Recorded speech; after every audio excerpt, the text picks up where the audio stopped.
எரிஞ்சு தான் இறந்தாங்கன்றதும் தவறு. அதிக பேர் இறந்ததுக்கு காரணம் Meenakshi Faculty of Occupational Therapy. Admissions open for BOT and MOT. Apply now. ஆச்சி பாதாம் ட்ரிங்க். ஆச்சி பாதாம் ட்ரிங்க் ஒன்று வாங்கினா ஒன்று ஃப்ரீ.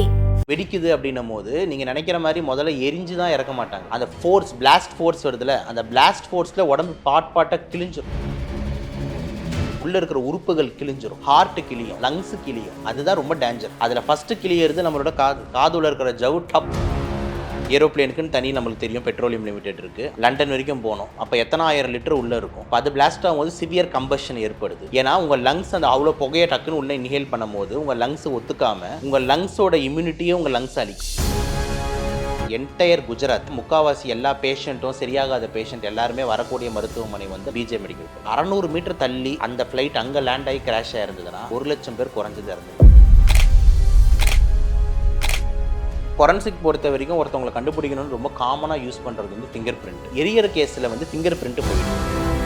ஒருத்தவங்களுக்கும் வந்து லிப் மார்க் வந்து யூனிக்காக இருக்கும். இது ரொம்ப இம்பார்ட்டண்ட்டாக எங்கே யூஸ் பண்ணுவாங்கன்னா இந்த rape cases, sexual assault cases. ஏன்னா அதில் முத்தமிடுதல் இதெல்லாம் ரொம்ப காமனாக நடக்கும். அப்போ அதுவும் இதில் பார்க்க முடியாது. ஏன்னா ஆளே கருகிட்டாங்க. ஒருத்தர் பாடி ஒருத்தர்கிட்டே இருக்கு. இவரோட லிவரு அங்கே போய் வந்துடும், இவரோட தலை அங்கே இருக்கும். இது யாரோட காலு, யாரோட தலை, யாரோட லிவரு, இதெல்லாமே வந்து பெரிய சேலஞ்ச். நம்ம வேலை வந்துட்டு these are Indians, these are foreigners. ஃபாரினர்ஸே எங்களால் 30 பாடி தான் கண்டுபிடிக்க முடியுது. எங்கள் இஷ்யூ என்னன்னா பாடியை ஜாம், எந்த பாடி யாருதுன்னே தெரியல. இல்லைனா ஒருத்தரோட லிவர், ஒருத்தரோட கிட்னி, ஒருத்தரோட பிரெயின், ஒருத்தரோட தலை எல்லாத்தையும் வச்சு பேக் பண்ணி அனுப்பணும். வணக்கம் டாக்டர். வணக்கம் மேடம். அகமதாபாத்தில் நடந்த விமான விபத்து இந்தியாவில் மட்டும் இல்லாமல் உலக அளவில் மிகப்பெரிய அதிர்வலைகளை ஏற்படுத்தியிருக்கு. அண்ட் இதனால வந்து அந்த புகை மூட்டம், அந்த நெருப்பு அப்படிங்கிறதுல நிறைய பேர் உயிரிழந்திருக்காங்க. இதனால மட்டும்தான் உயிரிழந்திருப்பாங்களா, இல்லை வேற என்னென்ன ஃபேக்டர்ஸ் இருந்திருக்கு, அண்ட் அந்த இடத்துல தோன்றினா அந்த புகை மூட்டத்தினால என்ன மாதிரியான பாதிப்புகள் வர வாய்ப்புகள் இருக்கு? இல்லை, இது ரொம்ப துரதிருஷ்டமான ஒரு சம்பவம். ஓகேங்களா, அதில் வந்து ஃபஸ்ட்டு நம்ம பதிவு செஞ்சு ஆகணும். எதிர்பார்க்காத ஒரு விஷயம் இந்த மாதிரி ஏர்கிராஃப்ட் ஆக்சிடென்ட்ன்றது. அதுவும் வந்து சிட்டி லிமிட்டுக்குள்ளேயே விழுந்து, அதுவும் நான் படித்த காலேஜ் அது, எம்டி நாங்கள் தான் பண்ணேன். ஓகே. அந்த பிஜே மெடிக்கல் காலேஜ் தான் என்டையர் குஜராத்தோட ரெஃபரிங் யூனிட். ஓகே. ஸோ இதை நான் வந்து அந்த மெடிக்கல் காலேஜோட ஹாஸ்டலில் வந்து அந்த ஃப்ளைட் லேண்ட் ஆகி அங்கே பலவேறு மருத்துவ மாணவர்களும் இறந்துருந்தாங்க. இதெல்லாம் ரொம்ப மனசுக்கு வந்து ரொம்ப வலி தரக்கூடிய விஷயந்தான். அதில் ஒரு சின்ன ஆறுதலாக என்ன பார்க்குறேன் அப்படின்னு பார்த்தீங்கன்னா, ஒரு 500-600 மீட்டர் தள்ளி அந்த கேம்பஸில் இருக்கிற ஹாஸ்பிட்டல் பில்டிங்லேயோ இல்லை மெடிக்கல் காலேஜ் பில்டிங்லேயோ விழுந்திருந்ததுன்னா 1 லட்சம் பேர் குறைஞ்சது இறந்துருப்பாங்க.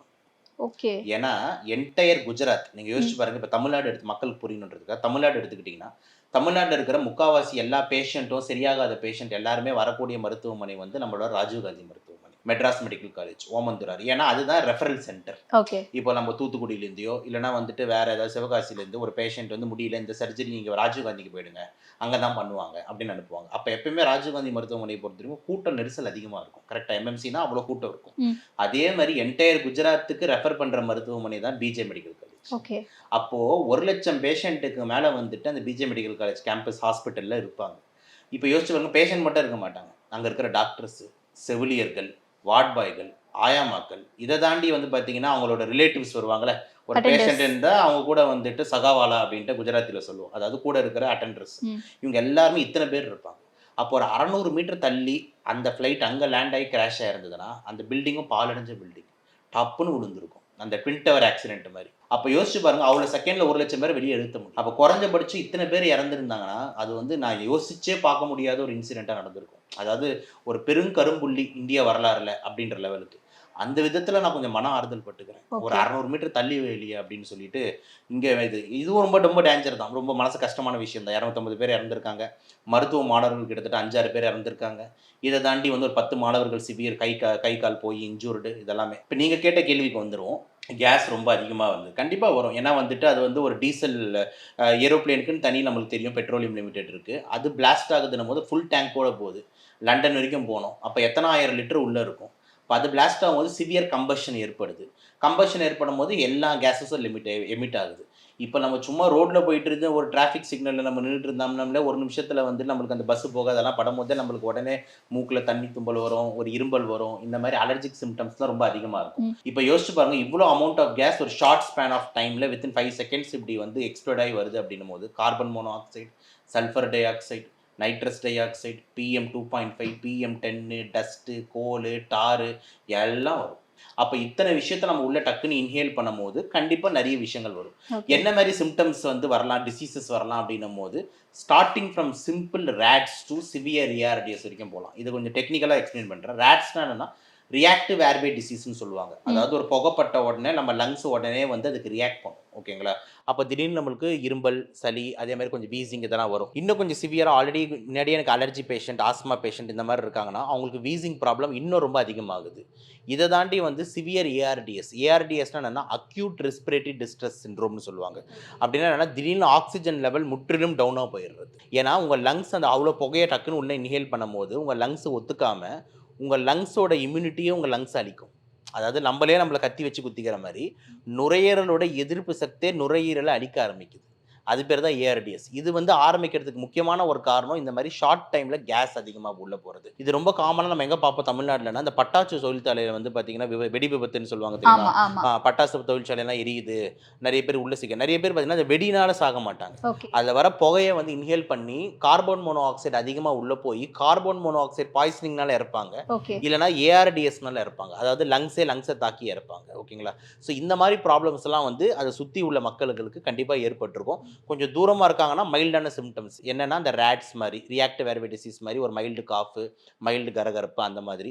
கொஞ்சம் ரொம்ப பக்கத்துலேயே இருந்தாங்க, அந்த கீழ் ஃப்ளோர்லேயே இருக்கான் ஒரு பையன், அது பக்கத்துலேயே இருக்கிற ஒருத்தவங்க வந்து அந்த பார்க்கிங்லேயே இருக்காங்கன்னும் போது அவங்களுக்கு அவ்வளோ கேஸ் சடனாக இன்ஹேல் பண்ணும்போது சிவியர் ஏஆர்டிஎஸ் வரைக்கும் போகிறதுக்கும் வந்துட்டு வாய்ப்பு வந்து இருக்குன்றது தான் லங்ஸ் ஆங்கிள்லேருந்து நம்ம சொல்கிறேன். ஓகே. பட் ஆனால் அங்கே நிறைய பேர் இறந்து போன மக்கள் எல்லாருமே வந்து எரிஞ்சு ஃப்ளைட் கிராஷ் ஆகி எரிஞ்சதில் தான் இறந்து போனாங்க. அண்ட் அதில் இதுவும் ஒரு ஃபேக்டராக இருந்திருக்கும்.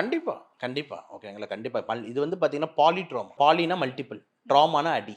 இது மல்டிபிள் அடி கேஸ். ஓகேங்களா? அடி பல விதத்தில். ஒன்று எரிஞ்சு, ஆனால் நீங்கள் சொல்கிற மாதிரி எரிஞ்சு தான் இறந்தாங்கன்றதும் தவறு. அதிக பேர் இறந்ததுக்கு காரணம் பிளாஸ்ட் எஃபெக்ட். ஓகேங்களா? Pressure effect. ஒருத்தவங்க வெடிக்குது அப்படின்னும் போது நீங்கள் நினைக்கிற மாதிரி முதல்ல எரிஞ்சு தான் இறக்க மாட்டாங்க. அந்த ஃபோர்ஸ், பிளாஸ்ட் ஃபோர்ஸ் வருதுல, அந்த பிளாஸ்ட் ஃபோர்ஸில் உடம்பு பாட்டாக கிழிஞ்சிரும். புரியுதா நான் சொல்கிறது? அதில் ஃபஸ்ட்டு கிளியறது நம்மளோட காது. ஓகே, காதுல இருக்கிற ஜவ்வு டப்புன்னு காலியாயிடும். ஓகேங்களா? ஸோ பிளாஸ்ட் ஃபோர்ஸ் தான் மெயின் ஃபஸ்ட்டு டெத்துக்கு. அவ்வளோ பிளாஸ்ட் நம்மளுக்கு ப்ரெஷர் வரும்போது நம்ம பாடி டியர் ஆகிடும். ஓகேங்களா? உள்ளே இருக்கிற உறுப்புகள் கிழிஞ்சிரும். ஓகேங்களா? ஹார்ட்டு கிளியும், லங்ஸு கிளியும், எல்லாம் கிளியும். அதுதான் ரொம்ப டேஞ்சர். ஒரு ஊரில் பாம்பு போடுறான்னா அதை பற்ற வச்சு அந்த எரியறதுனால மெயின் டெத்து கிடையாது. அந்த பேலிஸ்டிக் பிளாஸ்ட் ஃபோர்ஸஸ்னாலே நம்ம பாதி பேர் இறந்துருவோம். அதான் ஃபஸ்ட்டு. ரெண்டாவது எரியுது. மூணாவது வந்து பார்த்தீங்கன்னா இந்த புகைகளை உள்ளே சுவாசிக்கிறது. இப்போ சில பேர் வந்து அந்த பிளாஸ்ட்லேருந்து தப்பிச்சிட்டாங்க, அந்த ப்ரெஷர் வரல எனக்கு, எரியறதுலேருந்தையும் தப்பிச்சிட்டாங்க. ஆனால் உள்ள அங்கே ஃபுல்லாக புகமா இருந்ததுன்னா அவங்களுக்கு ஆக்சிஜனே இல்லை.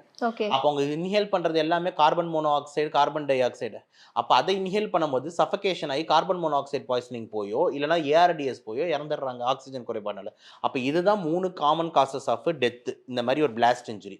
அது ஏர்பிளேன் கிராஃப்டாக இருக்கட்டும், இல்லைனா ஒரு தீ விபத்தாக இருக்கட்டும், ட்ரெயின் விபத்தாக இருக்கட்டும், இல்லை பாம்பு ஊரில் போட்டாங்க, எதுவாக இருந்தாலும் சரி இறக்கிறதுக்கு இந்த 3 காரணம் தான். ஓகே, டைரக்டட் பிளாஸ்ட் ஃபோர்ஸு, ரெண்டாவது எரியறது, மூணாவது வந்து கேஸ் இன்ஹலேஷன். ஓகே, இந்த மூணுத்துல எதுல வேணா அவங்க இறந்துருக்கலாம். ஆனால் அதில் முக்கியமான ஃபர்ஸ்ட் காரணம் நான் பார்க்கறது அந்த blast effect. Okay, and DNA samples வச்சு தான் அவங்களுடைய பாடிஸ் எல்லாத்தையுமே வந்து ஐடென்டிஃபை பண்ணி அவங்க ஃபேமிலி கிட்ட ஒப்படைச்சிருக்காங்க. ஸோ அப்படி டிஎன்ஏ சாம்பிள்ஸ் வைக்கும்போது இப்போ எரிஞ்சு பிளாஸ்ட் ஆகி நீங்கள் சொன்ன மாதிரி இருக்கவங்கலாம் எப்படி ஐடென்டிஃபை பண்ண முடியும்? ஃபொரன்சிக் பொறுத்த வரைக்கும் ஒருத்தவங்களை கண்டுபிடிக்கணும்னு ரொம்ப காமனாக யூஸ் பண்ணுறது வந்து ஃபிங்கர் பிரிண்ட்.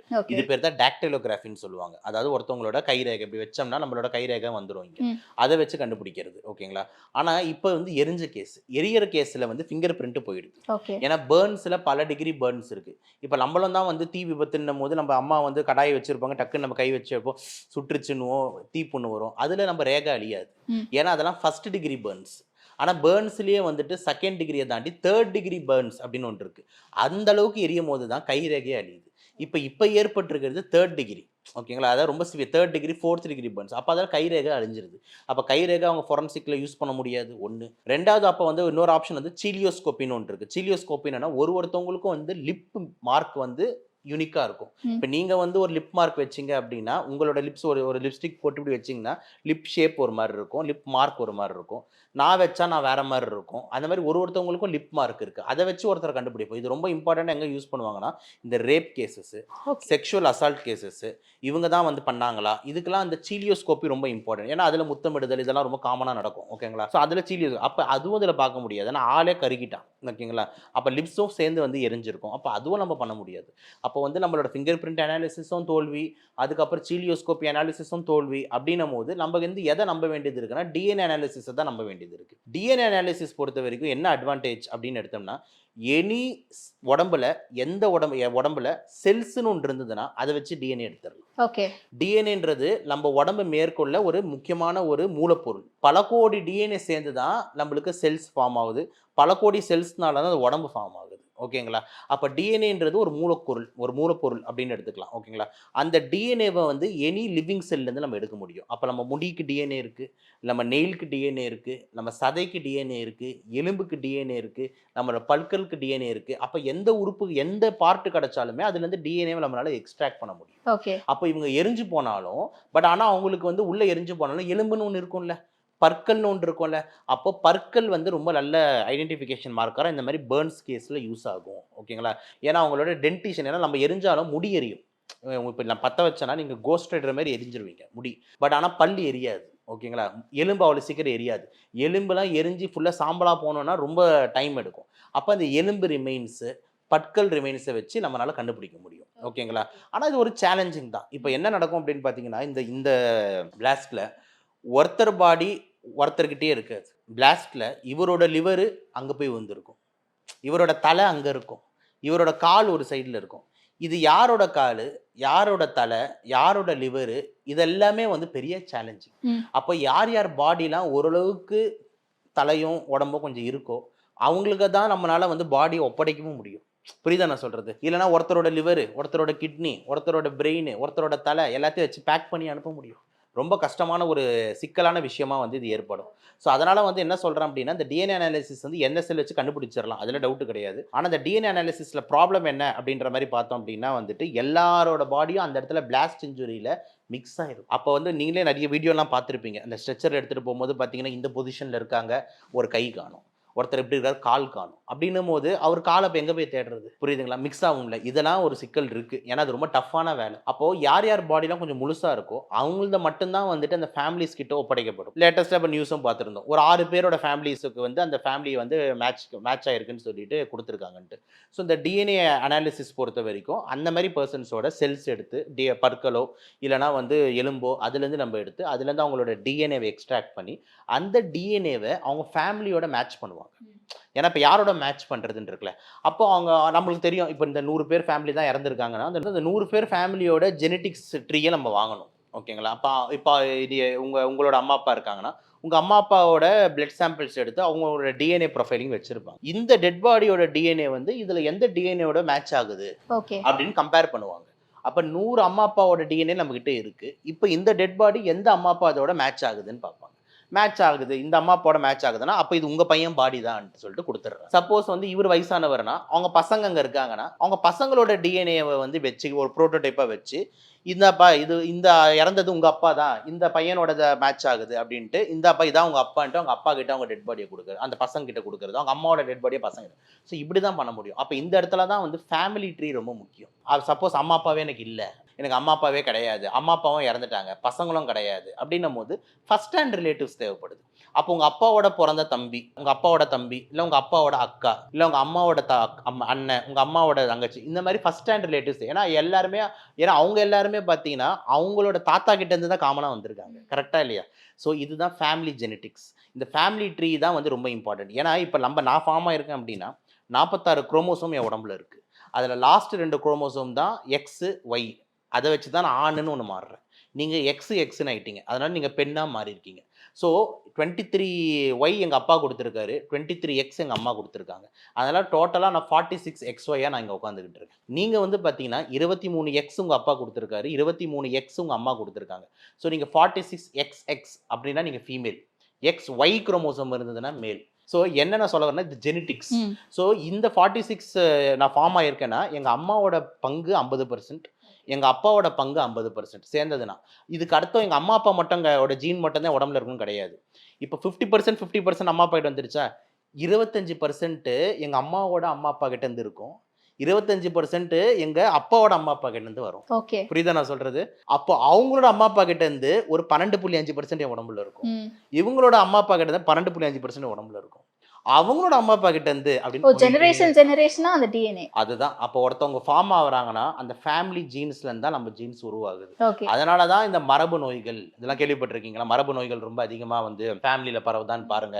இதெல்லாம் ஏன் சொல்றாங்கன்னா, நம்ம முன்னோர்களோட ஜீன்ஸ் தான் நம்ம உடம்புல ஓடிக்கிட்டு இருக்கு. ஓகேங்களா? என் முன்னோர் யாருன்னு தெரியல. பெரிய பாட்டன், பூட்டன்லாம் சொல்றாங்கல்ல. அந்த மாதிரி இருந்துட்டு போயிருக்காங்க. ஓகேங்களா? பல 200, 300 வருஷம் முன்னாடி இருந்துட்டு போயிருப்பாங்க. அந்த ஜெனடிக் ட்ரீல இருந்து நான் வரேன். அதே மாதிரி உங்க ஜெனடிக் ட்ரீல இருந்து நீங்க வரீங்க. அவ்வளவுதாங்க. ஸோ இத வச்சு இந்த டிஎன்ஏ அனாலிசிஸ் வச்சு அவங்களோட ஃபுல் ஜீன்ஸை நம்ம ஸ்டடி பண்ணலாம். ஓகே, இவங்க யாரு, எந்த ஃபேமிலியோட மேட்ச் ஆயிருக்குண்டு. இதுதான் டிஎன்ஏ அனாலிசிஸோட அட்வான்டேஜ். ஓகே. ஆனால் டிஸ்அட்வான்டேஜ்னு எடுத்தீங்க அப்படின்னு நீங்கள் கேட்டதுனால, ஏன்னா இது ரொம்ப உள்ள நுண்ணியல் டாபிக். ஆனால் நீங்கள் கேட்டீங்க டிஸ்அட்வான்டேஜ் அப்படின்னு இல்ல எடுத்தீங்கன்னா, அதுக்கு முன்னாடி இன்னொரு டவுட் எனக்கு. இப்ப இறந்தவங்களுடைய பாடியில இருந்து அந்த செல்ஸ் வச்சு தான் நம்ம வந்து ஐடென்டிஃபை பண்றோம் டிஎன்ஏ என்னவா இருக்கு அப்படின்னு சொல்லிட்டு. அண்ட் மேட்ச் பண்ணும்போது அவங்களோட ஃபிங்கர் பிரிண்ட் மட்டுமே எடுத்தா போதுமா, இல்ல அவங்களோடதும் செல்ஸ் எடுத்து தான் நம்ம யாரை ஐடென்டிஃபை மேட்ச் பண்ண போறீங்க? ஃபேமிலியோட நம்ம மேட்ச் பண்ணல அந்த ஃபேமிலியோட டிஎன்ஏ தான் செக் பண்ணணும். ஓகே. ஃபேமிலியோட டிஎன்ஏன்றது எந்த சாம்பிளா வேணா இருக்கலாம். அவங்களோட முடி கொடுக்கலாம், அவங்களோட எச்சையை கொடுக்கலாம், அவங்களோட நீங்க சொல்ற மாதிரி வந்து ஒரு சின்ன சத டிஷ்யூ ஏதாவது கொடுக்கலாம். எந்தெந்த உறுப்புக்கெல்லாம் வந்து லிவிங் செல்ஸ் இருக்கோ அவங்க எல்லாருமே அது எல்லாத்துலேருந்துமே டிஎன்ஏவை எடுக்க முடியும். ஓகே. அது எந்த சாம்பிளா வேணா எடுக்கலாம். அது வந்து பாத்தீங்கன்னா வந்துட்டு நம்ம ஃபார் சிம்பிளா ஒரு பிளட் எடுத்தா போதுமே. ஒரு 5 ml பிளட் கொடுங்கம்மா டிஎன்ஏ செக் பண்ணோம்னா 5 ml பிளட் எடுத்தா அந்த அம்மாவோட டிஎன்ஏ வந்துடும். புரியுதா? வீட்டுக்காரோட டிஎன்ஏ வந்துடும். முடிஞ்சிருச்சு. இதான் உன் பையன், இதோட மேட்ச் ஆகுது அப்படின்னு சொல்லிட்டு கொடுத்துடலாம். முடிஞ்சிருச்சா? ஸோ இந்த ஃபேமிலி ட்ரீ வச்சு தான் அவங்க கண்டுபிடிக்கிறாங்க. மற்றபடி வந்துட்டு டிஎன்ஏ அனாலிசிஸ்னால் இவர் தான் இறந்துட்டாரு, இப்போ எதை வச்சு கம்பேர் பண்ணுவாங்க, யார் கூட கம்பேர் பண்ணுவாங்க, இந்த மாதிரிலாம் அவசியமே இல்லை. உங்களுக்கு அம்மா அப்பா இருக்கா, இல்லை குழந்தைங்க இருக்கா, முடிஞ்சிருச்சு. அப்படி இல்லைன்னா அட்லீஸ்ட் உங்களுக்கு வந்து பார்த்தீங்கன்னா சித்தப்பனோ சித்தியோ மாமனோ அத்தையோ யாராவது இருந்தால் முடிஞ்சிருச்சு. அதை வச்சு நம்ம மேட்ச் பண்ணிக்கலாம். ஓகே, இங்கே இஷ்யூ என்ன அப்படின்னு பார்த்தீங்கன்னா அது கிடையாது. இங்கே இஷ்யூ என்னன்னா பாடியை ஜாம்டு. ஓகே. எந்த பாடி யாருதுன்னே தெரியல. அதனால கன்ஃபியூஷன்ஸ் நிறைய வரும். ஒரு உறுப்புக்கும் டிஎன்ஏ செக் பண்ணி இது இவரோட லிவர், இது அவரோட கிட்னி, ரொம்ப கஷ்டமான வேலை. அதனால முழுமையா இருக்கிற பாடியை மட்டும் மேட்ச் பண்ணி ஃபேமிலி கிட்ட ஒப்படைக்கிறது தான் வந்துட்டு நம்ம கிட்ட இருக்கிற ஒரே பெஸ்ட் ஆப்ஷனா இருக்கும். மற்றபடி டிஎன்ஏ அனாலிசிஸ்ல பெரிய டிஸ்அட்வான்டேஜ்னா நம்மளுக்கு பண்றதுன்றது அவ்வளவு ஈஸியான வேலை கிடையாது. டிஎன்ஏ எக்ஸ்ட்ராக்ஷன் நம்ம வாயில பேசுற அளவுக்கு அது ஈஸி கிடையாது. லேப் செட்டிங் வேணும், காசு செலவு ரொம்ப அதிகமாக தேவைப்படும். அதே மாதிரி டிஎன்ஏ சில நேரத்தில் கரெக்டாக எக்ஸ்ட்ராக்ட் ஆகாமல் இருக்கலாம். எக்ஸ்ட்ராக்ட் ஆனாலும் வந்து மேட்சிங் பேட்டர்னில் கன்ஃபியூஷன்ஸ் வரும். இந்த மாதிரி சிக்கல்கள் இருக்குது. ஆனால் இப்போதைக்கு நம்மளுக்கு வேறு எந்த ஆப்ஷனுமே கிடையாது to match other than DNA analysis. ஏன்னா இந்த கேஸில் வந்து லிப் பிரிண்ட் இல்லை, ஃபிங்கர் பிரிண்ட் இல்லை, எதுவுமே இல்லைன்னும் போது இதுதான் பெஸ்ட் ஆப்ஷனாக இருக்கும். அண்ட் இதில் இந்தியர்கள் மட்டும் இல்லை, நிறைய பிரிட்டிஷ் பீப்புள் இருந்திருக்காங்க, கனடியன் பீப்புள் இருந்திருக்காங்க, போர்ச்சுகீஸ் பீப்புள் இருந்திருக்காங்க. ஸோ அவங்களுடைய டிஎன்ஏ சாம்பிள்ஸை எப்படி எடுத்து அவங்களுடைய ஃபேமிலி ஐடென்டிஃபை பண்ணி கொடுக்கறது, அந்த ப்ராசஸ் எப்படி டாக்டர்? கண்டிப்பாக ஜெனட்டிக் ஸ்டடியில் வந்து முதல்ல இவங்க இந்தியர்கள் இல்லைன்றது உறுதியாயிடும். ஓகே. ஓகேங்களா? ஜெனட்டிக் ஸ்டடியில் இவங்க வந்து இந்த ரேஸ் வந்து இந்தியன் ரேஸ் இல்லைன்றது உறுதியாயிடும். ஏன்னா நம்மளுக்கு வந்து பார்த்தீங்கன்னா கலர் கோடிங் வேற மாதிரி வரும். நம்மளாம் ப்ரௌன் கலர், பிளாக் கலர் வந்து மெலானின் கலர் கோடிங்கு. ஏன்னா டிஎன்ஏ நான் சொல்றது வந்து பார்த்தீங்கன்னா கோடிக்கணக்கான ஜீன்ஸ் அதில் இருக்கு. அதை ஸ்டடி பண்ணுறது தான் வந்துட்டு ஜெனட்டிக்ஸோட வேலை. ஓகே, ஸோ அதை வச்சு முதல்ல இவங்க எத்தினிசிட்டியே இந்தியன் கிடையாது, இவங்க வந்து பார்த்தீங்கன்னா வந்துட்டு இங்கிலீஷ் வெஸ்டர்ன் அப்படின்னு சொல்லிட்டு முதல்ல வந்து டிஃப்ரென்ஷியேட் ஆகிடும். அப்போ அந்த 50 பேர் அதில் ஒதுக்கிடலாம். ஏன்னா அந்த 50 பேர் வந்து பார்த்தீங்கன்னா பிரிட்டிஷு, அப்புறம் ஒருத்தர் கனடியன்னு சொல்கிறாங்க. அப்போ அவங்களெல்லாம் ஒதுக்கிடலாம். அந்த 50 பேரில் யார் யாரோட பசங்கன்றது வந்து பார்த்தீங்கன்னா அவங்களோட அம்மா அப்பாவோ இல்லை அவங்களோட ஃபேமிலியோட சாம்பிள் இருந்தால் மட்டும்தான் நம்மளால பண்ண முடியும். இல்லைனா நம்ம வந்து இந்த ஃபேமிலிக்கு எப்படி நம்ம கொடுக்கறது? ஸோ அந்த 50 டெட் பாடிஸ் நம்மளோட வேலை, இந்தியன் கவர்மெண்ட் வேலை என்னன்னா அந்த 50 இறந்தவங்களை வந்துட்டு இவங்களாம் ஃபாரினோட டிஎன்ஏன்னு சொல்லி ஐடென்டிஃபை பண்ணி அவங்களோட டெட் பாடிஸை வந்து பார்த்தீங்கன்னா இண்டிவிஜுவலாக பேக் பண்ணி அவங்களோட ஊருக்கு அனுப்புறது. ஓகே. அவங்க ஊரில் இருக்கிற ஃபொரன்சிக் அனாலிஸ்ட் இந்த வேலையை பண்ணுவாங்க. ஓகே. அவங்க ஊரில் இருக்க ஃபொரன்சிக் அனாலிஸ்ட் அவங்களோட அம்மா அப்பாங்களை கூப்பிட்டு சாம்பிளை வாங்கி அவங்களுக்கு டிஎன்ஏ டெஸ்டிங் பண்ணி கிராஸ் மேட்சிங் பண்ணி இந்த டிஎன்ஏ இந்த அம்மா அப்பாவுக்கு செட் ஆகுது, இந்த அவங்க பையன், இந்த அவங்களோட பொண்ணு, இந்த அவங்களோட அப்பா, இந்த அவங்க அம்மான்ட்டு அவங்க அந்த வேலையை பார்க்கணும். நம்ம இங்கேருந்து அவங்க அம்மா அப்பாங்களை வேலை வச்சுக்கிட்டு நம்ம பார்க்க வேண்டிய வேலை. ஸோ நம்ம வேலை வந்துட்டு these are Indians, these are foreigners. ஃபாரினர்ஸே எங்களால் 30 பாடி தான் கண்டுபிடிக்க முடிஞ்சுது. மீதி 20 ஃபுல்லாக ஸ்கேரடாக இருக்குது, எங்களால் ஒன்றும் பண்ண முடியல, எங்கள் பாடி எது யாருதுன்னே தெரியல அப்படி. ஏன்னா இது ஒரு ரொம்ப இக்கட்டான சிச்சுவேஷன் அப்படின்றதுனால. ஸோ இதுதான் நம்மளோட வேலையாக இருக்குன்றது தான் என் பார்வை. அண்ட் இன்னொரு விஷயம், முழுமையாக இருக்கக்கூடிய உடலை மட்டும்தான் ஐடென்டிஃபை பண்ணி கொடுத்துருவாங்க முதல்ல. அண்ட் அதற்கு பின்னாடி பாகங்கள் சிதறி போயிருக்கக்கூடிய உடல்களுக்கு என்ன மாதிரியான அதுக்கும் இதே மாதிரி ப்ரொசீஜர் தான் பண்ணுவாங்க. அண்ட் அதுவும் ஒப்படைச்சிருவாங்களா இல்லை? அது அவங்களோட இது மேம். இப்போ நீங்கள் யோசிச்சு பாருங்கள், நீங்கள் ஒரு ஃபேமிலியில் இருக்கீங்க, இப்போ நீங்கள் மேபி ஒரு 25-30 இருப்பீங்கன்னு வச்சுக்கோங்க. சப்போஸ் நீங்கள் வந்து ஒரு 70 வயசில் இருக்கீங்க, உங்கள் குழந்தையோட லிவர் தரோம், உங்கள் குழந்தையோட கிட்னி தரோம் அப்படின்றது உங்களுக்கு என்ன? That is the very toughest thing. புரியுதா நான் சொல்கிறது? ஒரு முழு உருவமாக நம்ம பெறுறதுக்கும் பாடி கொஞ்சம் ரொம்ப எப்படியே செதஞ்சு இதை நம்ம வாங்குறதுன்றது ரொம்ப வந்து கஷ்டமான விஷயம். ஸோ அந்த மாதிரி விஷயத்தில் வந்துட்டு மேபி அந்த ஃபைனல் ரிச்சுவல்ஸ்க்கு ஏதாவது ஒரு பாகங்கள் கொடுங்க. ஏன்னா நிறைய கல்ச்சர் நம்மளுக்கு தெரியும். அதுவும் குஜராத்லலாம் ஒரு கல்ச்சர் ரொம்ப தீவிரமாக ஃபாலோ பண்ணுவாங்க. என்னென்னா இறந்ததுக்கப்புறம் அந்த சாங்கியம் செய்யறது, அந்த அஸ்தியை வந்துட்டு கங்கையில் போய் கரைக்கிறது, இந்த மாதிரி விஷயங்கள்லாம் அவங்க நிறைய செய்வாங்க. ஸ்ட்ரிக்டாக நம்ம ஊர்லேயே அந்த மாதிரி பழக்கம் நிறைய பேருக்கிட்ட நம்ம தெரியும் இருக்குது. அப்படின்னும் போது அந்த மாதிரி வாங்கலாம். ஓகேங்களா? அவ்வளோதானே தவிர மற்றபடி வந்துட்டு நம்ம அந்த டெட் பாடியை கூப்பிட்டு எல்லாரையும் அந்த ரிச்சுவல்ஸ் மாதிரி பண்ணுவோம்ல, எல்லாரையும் கூப்பிட்டு இறந்துட்டாரு வாங்க மாலை போடுங்க, இதெல்லாம் ஃபாலோ பண்ணுறது கஷ்டம். ஸோ அவங்க பர்சனலாக வாங்கி அவங்க பர்சனலாக மவுண்ட் பண்ணி அவங்க பர்சனலாக வந்து அந்த ஃபேமிலிக்குள்ளே தான் அந்த டீல் பண்ணிக்க முடியுமே தவிர அதை ஒரு ஊர்வலமாக கொண்டு போய் நம்ம ஊரில் பண்ணுற மாதிரி தான் எல்லா ஊர்லேயும் பண்ணுவாங்க. ஊர்வலமாக கொண்டு போயிட்டு எரிக்கிறது பண்ணுறது இதெல்லாம் வந்துட்டு பெருசாக பண்ண முடியாது. ஏன்னா அந்த ஃபுல் பாடி இல்லைன்றதுனால இதெல்லாம் வந்துட்டு மனசு சங்கடமான விஷயம். என்னை பொறுத்த வரைக்கும் இந்த மாதிரி கேசஸ்லாம் என்னோட பார்வை என்ன அப்படின்னா வந்து காமனாக இது கண்டிப்பாக கொடுத்து அவங்க ஃபேமிலிக்குள்ளே இருக்கணும். ஆனால் காமனாக வந்து கவர்மெண்ட் வந்து ஒரு மெமோரியல் மாதிரி ஒன்று ரெடி பண்ணி எல்லா ஃபேமிலி மெம்பர்ஸையும் கூப்பிட்டு அந்த இடத்துல வந்துட்டு நம்ம வந்து ஒரு காமனாக வந்துட்டு ஒரு செரிமனி மாதிரியோ ஒரு மெமோரியல் மாதிரியோ ஒரு ஒரு அஞ்சலி செலுத்துகிற மாதிரி நம்ம பண்ணோம்னா இட் வில் பி அன் எல்லா ஃபேமிலிஸ்க்குமே ஒரு காமன் ரெமெடியாக வந்துட்டு இருக்குன்றது தான் நம்மளோட இதுவாக இருக்குது. ஆனால் இந்த இடத்துல எனக்கு இன்னொன்றும் பேச வேண்டிய விஷயம் பேசுகிறேன். 250 பேர் இப்போ இந்த ஃப்ளைட் ஆக்சிடென்ட்டில் இறந்தாங்கன்னு சொல்லிட்டு நம்ம இவ்வளவு எல்லாருமே பதட்டப்படுறோம். கண்டிப்பாக பதட்டப்படுறோம். இன்னொரு ஆங்கிளில் பாருங்கள், வேர்ல்டு லெவலில் மோஸ்ட் காமனாக இறக்குறாங்க. மோஸ்ட் காமன் காசு என்னன்னு பார்த்தீங்கன்னா ஃபஸ்ட்டு ஹார்ட் அட்டாக் இருக்குது, ரெண்டாவது வந்துட்டு சாலை விபத்துகள், ஓகே, ரோட் டிராஃபிக் ஆக்சிடென்ட் தான் ரெண்டாவது இடத்துல இருக்குது. எத்தனை பேர் பாருங்கள் டெய்லி இந்த 4 வீலர் ஆக்சிடென்ட்டில் இறக்குறாங்க. குடும்பமாக 5 பேர் இறந்து போயிடுறாங்க. இன்றைக்கி பாருங்கள் டாட்டா சுமோ இங்கே கிராஷ் ஆகிடுச்சு. ஒரு லாரி வந்து ஒரு வேனில் மோதி 10 பேர் இறந்துட்டாங்க. ஸ்கூல் பஸ்ஸு கவுந்துடுச்சு 20 பேர் இறந்துட்டாங்க. இதெல்லாம் யார் கணக்கு? நான் சொல்கிறது புரியுதுங்களா? அப்போது நான் என்ன சொல்கிறேன்னா எல்லாமே பேசப்படணும் அப்படின்றது தான் என்னோட பாயிண்ட். ஓகே, எல்லா உயிரும் உயிர் தானே. ஃப்ளைட்டில் போய் 200 பேர் இறந்தால் மட்டும்தான் அது ஒரு சென்சேஷனா? ஏன் அப்போ சாலையில் தினம் இறக்குறாங்களா? அதுக்கு என்ன பண்ண போகிறோம்?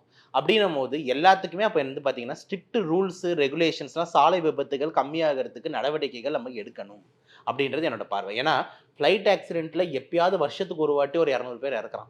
இங்கே தினம் 200 பேர் இறக்குறாங்க. நீங்கள் ஸ்டாட்டிஸ்டிக்ஸ் எடுத்து பாருங்கள். நான் சொல்கிறது ரொம்ப கம்மி அமௌண்ட்டு. 200 பேருன்றது நான் சொல்கிறது ரொம்ப கம்மி அமௌண்ட்டு. அதுக்கு மேலே தான். ஓகே, ஏன்னா நான் வேர்ல்டு லெவலில் பேசிக்கிட்டு இருக்கேன். Road traffic accident is the second most common cause of death after heart attack அப்படின்னு போட்டிருக்கான். ஓகேங்களா? அப்படின்னும் போது டெய்லி சாலை விபத்தில் நம்மளுக்கு கண்ணுக்கு தெரிஞ்சு எத்தனை பேர் இருக்கிறாங்க ஹெல்மெட் போடாததுனால, குடிச்சிட்டு ஓட்டுறதுனால, ஸ்பீட்னால அப்படின்ட்டு. அப்போ இதெல்லாமே வந்துட்டு நம்ம சரி செய்யணும். அப்போ கவர்மெண்ட் பொறுத்த வரைக்கும் ரோட் டிராஃபிக் ஆக்சிடென்ட் கம்மி பண்ணுறதுக்கு என்ன வழி அப்படின்றது வந்து தான் எனக்கு வந்து இந்த நியூஸ் மூலயமா கவர்மெண்ட்டுக்கும் மக்களுக்கும் கன்வே பண்ண வேண்டிய விஷயமா இருக்குது. அப்போ எல்லாருமே பார்த்தீங்கன்னா முடிஞ்ச அளவுக்கு ரோட்ஸில் வந்து குண்டு குழி இதெல்லாம் யாரோட வேலை மேடம்? கண்டிப்பாக அரசாங்கத்தோட வேலை. அப்படி இருக்கும்போது நம்ம 80 ஸ்பீடில் வந்துட்டு இருக்கோம். ஒரு அம்மா எங்கள் அம்மாலாம் இருக்காங்க, ஸ்கூட்டி பார்த்து டக்குன்னு ஓட்டுறாங்க. இப்போ திடீர்னு ஒரு குழியில் விட்டுறாங்க அப்படின்னும் போது டம்மாலும் கீழே விழுறாங்க, மண்டையில் அடிப்படுது, உயிர் போயிடுது. அப்போ அந்த இடத்துல ரோட்ஸ் எல்லாம் சீராக வைக்கிறது, ரோட்ஸ் எல்லாம் வந்து முடிஞ்ச அளவுக்கு லேன்ஸை கரெக்டாக பண்ணுறது, டிராஃபிக்ஸை கரெக்டாக ஃபாலோ பண்ணுறது, குறுக்க வராமல் இருக்கிறது, ஸ்பீட் லிமிட்ஸை கரெக்டாக ஃபாலோ பண்ணுறது, இந்த மாதிரி மக்களை வந்து ஒழுங்குபடுத்த வேண்டிய, மக்களை வந்து பார்த்திங்கன்னா கரெக்டான டைரக்ஷனை கொண்டு பண்ண வேண்டியது வந்து அரசாங்கத்தோட கடமை. ஏன் அதை சொல்கிறேன்னா டெய்லி தினம் இவ்வளோ மக்கள் சாலை விபத்தில் இறந்துக்கிட்டு இருக்காங்கன்னும் போது நம்ம ஃப்ளைட்டை மட்டும் நம்ம இவ்வளோ சென்சேஷனாக 250 பேருன்றதுனால பேசிட்டு டெய்லி இறக்குறவங்களை நம்ம நெக்லெக்ட் பண்ண வேணாம். அதுவும் உயிர் தான். பல குழந்தைகள் வந்து சாலை விபத்தில் இறக்குறாங்க, பல பேர் சாலை விபத்தில் இறக்குறாங்கன்னும் போது இதுவும் நம்ம ஒரு பேசும் பொருளாக ஆக்கணும் அப்படின்றது தான் நான் சொன்னேன். நேரத்திற்கு நன்றி. வாய்ப்புக்கு நன்றி madam. Meenakshi Faculty of Occupational Therapy. Admissions open for BOT and MOT. Apply now.